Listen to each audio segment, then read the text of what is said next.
ഉൽപ്പത്തി അധ്യായം 49. യാക്കോബ് തൻ്റെ മക്കളെ വിളിച്ചു പറഞ്ഞു, ഒന്നിച്ചുകൂടുവിൻ. വരുംകാലങ്ങളിൽ നിങ്ങൾക്ക് എന്ത് സംഭവിക്കുമെന്ന് ഞാൻ നിങ്ങളോട് വിശദീകരിക്കാം. യാക്കോബിൻ്റെ പുത്രന്മാരെ, ഒന്നിച്ചുകൂടി കേൾക്കുവിൻ. നിങ്ങളുടെ പിതാവായ ഇസ്രായേലിനെ ശ്രദ്ധിക്കുവിൻ. റൂബൻ, നീ എൻ്റെ ആദിജാതനാണ്, എൻ്റെ ശക്തിയും എൻ്റെ പൗരുഷത്തിൻ്റെ ആരംഭവും, പ്രാഗൽഭ്യത്തിൻ്റെ മഹത്വവും ശക്തിയുടെ മഹത്വവും. വെള്ളം പോലെ അസ്ഥിരനായി നീ പ്രഥമസ്ഥാനീയനാകില്ല.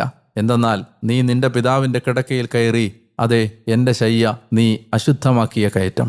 ശിമെയോനും ലേവിയും സഹോദരന്മാരാണ്. അവരുടെ വാളുകൾ അക്രമത്തിൻ്റെ ആയുധങ്ങളാണ്. അവരുടെ ഗൂഢാലോചനയിൽ എൻ്റെ ആത്മാവ് പങ്കുകൊള്ളാതിരിക്കട്ടെ. അവരുടെ സമ്മേളനത്തിൽ എൻ്റെ മഹത്വം ചേരാതിരിക്കട്ടെ. എന്തെന്നാൽ തങ്ങളുടെ കോപത്തിൽ അവർ മനുഷ്യനെ കൊന്നു. തങ്ങളുടെ സ്വാർത്ഥ സന്തോഷത്തിന് അവർ കാളകളുടെ കുതിഞ്ഞരമ്പ് വെട്ടി. ശക്തമായിരുന്നതുകൊണ്ട് അവരുടെ കോപവും ഉഗ്രമായിരുന്നതുകൊണ്ട് അവരുടെ ക്രോധവും ശപിക്കപ്പെടട്ടെ. ഞാൻ അവരെ യാക്കോബിൽ വീതം വെക്കും, ഇസ്രായേലിൽ